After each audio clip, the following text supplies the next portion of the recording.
the Student Motorsports Garage here at the Center for Automotive Research.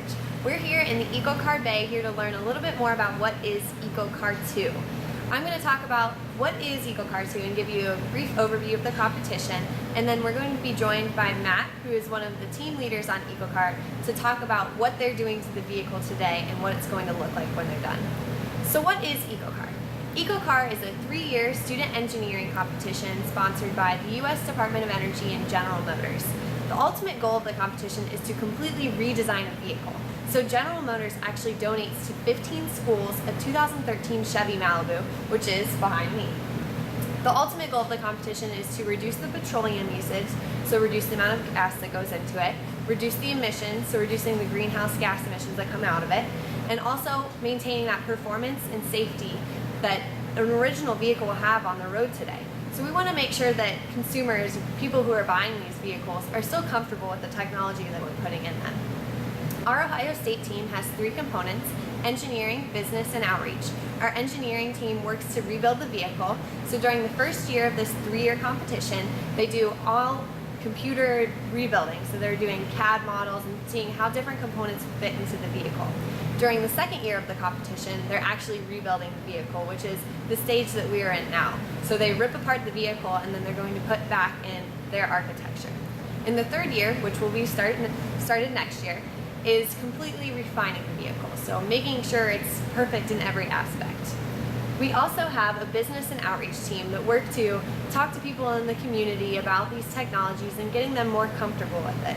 Our business team primarily focuses on large-scale project management and making sure tasks are completed on time, and also sponsor relations. Our outreach team has done a number of different activities in the recent years to promote EcoCAR and advanced vehicle technologies, including an Evolution of Transportation Auto Show, and even President Obama visited our team. Now I'm going to turn it over to Matt to talk about some of the different components in the vehicle. So now that you heard from Sarah a little bit about EcoCAR, I'd like to talk to you a little bit more about what a hybrid actually is. So a hybrid is different than that of a conventional vehicle in that it has more than just the engine driving the vehicle. It includes components like batteries and electric motors to help drive the vehicle. And so what you see in front of me here is one of the battery packs that will actually go into this vehicle behind me. This battery pack is made up of multiple cells, all arranged so that they fit into a small pack like this. And then when it's all said and done, it fits into a big container just like this one. And so the battery pack is actually the energy source that kind of like your fuel tank would be in your vehicle, in that you charge it up and you can drive the vehicle on that battery power. And so to drive the vehicle through that battery power, you actually do it through components like this, the electric motor. And so sitting here in front of me, we have 2 different components for this electric motor. There's actually the stator, which stands still, which is why it's called the stator, while you put electricity through it. And then you also have the rotor, which goes inside of here and spins. So we know that hybrid vehicles have electric motors. Now, how do electric motors actually work? So your power actually comes out as DC power, which is something that, say, your phone or anything else that has a battery in it uses. But an electric motor actually uses AC power, which is alternating current. And so to get to that, you actually run it through an inverter, which switches the power from DC to AC.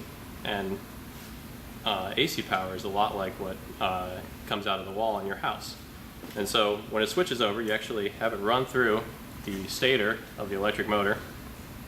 And within the stator, you actually have 3 different phases.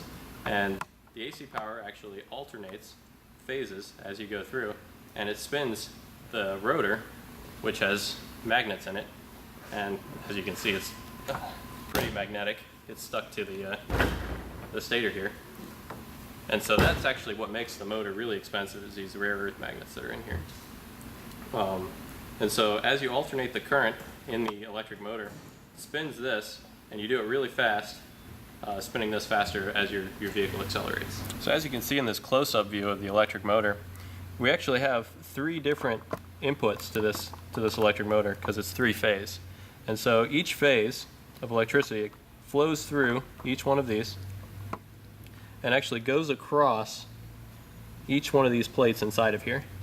And so as we switch which one of the phases actually has electricity going through it, causes this rotor, the spinning part of the electric motor, to spin inside of here, as it creates an electric field, or a magnetic field, which then alternates across the different magnets that are inside of this rotor, causing it to spin.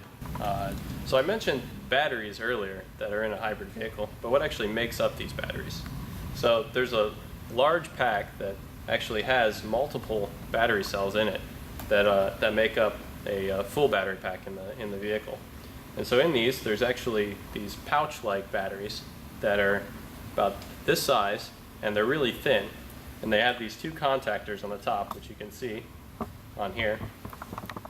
And so each one of these, they're laid out across, and they're connected on the two different ends, kind of like when you have a bunch of batteries in your remote. And so you actually have all these laid out, and then when you have multiple modules like this, you actually connect these two ends and create a large high voltage pack, which then runs your vehicle. And then all these wires that are on the inside here are all for communication to the controller to tell a controller how much charge is in the battery, any of these batteries. So they tell you whether or not they're at 100% charge or they're down at 50% charge. It also has temperature sensors in here to tell you whether or not your batteries are getting hot, which is a major concern with hybrid vehicles as you run them faster and harder. So now that you learned a little bit more about how an electric motor works, how do we actually get that rotational energy from the electric motor to the wheels of the vehicle? And so we do that through a thing called a gearbox. And so this gearbox here is what we call a single speed gearbox, and it has a set of gears in it that take the rotational energy of this spinning electric motor to the wheels of the vehicle. And so what a gearbox allows you to do is you can take the torque from the electric motor, which is the amount of power that or the amount of force that you're applying to the wheels, and it takes that torque and multiplies it, so you actually get more torque out, and it outputs that to the wheels through these holes on either side here that the axle shafts from the wheels stick into, and yeah, that's how you get the power. So now to take a closer look at this gearbox. This gearbox is actually a lot different than what you would find in a conventional vehicle. A conventional vehicle would normally have 5 or 6 speeds, whether it's manual or automatic, where you would either shift it yourself or the vehicle would shift for you. But since we're using an electric motor can spin a lot faster than an engine can. And because of that, we're able to use a single speed gearbox like this one, which is a lot smaller and a lot lighter than a normal conventional transmission. And so that can actually allow a hybrid vehicle to get better fuel economy, and it also offsets the added weight of batteries in your vehicle. So now that you've learned a little bit more about what makes up an electric vehicle, like components like a battery, electric motors, and a single-speed gearbox, I'm going to turn it over to Sarah, who can talk to you a little bit more about how you can get involved in cool projects like these. So now that you learned from Matt a little bit more about what makes up our EcoCAR vehicle, here's how you could get involved in a project like this. Be sure in high school to take a lot of science, including physics. It's very important. Additionally, mathematics courses are probably the most important class that you can take. You would use those a lot in engineering. Additionally, for any major you're going into, including engineering, your communication skills are very important. So English classes, speech classes, your teachers aren't kidding. You need to learn those skills, and you will definitely apply them later on.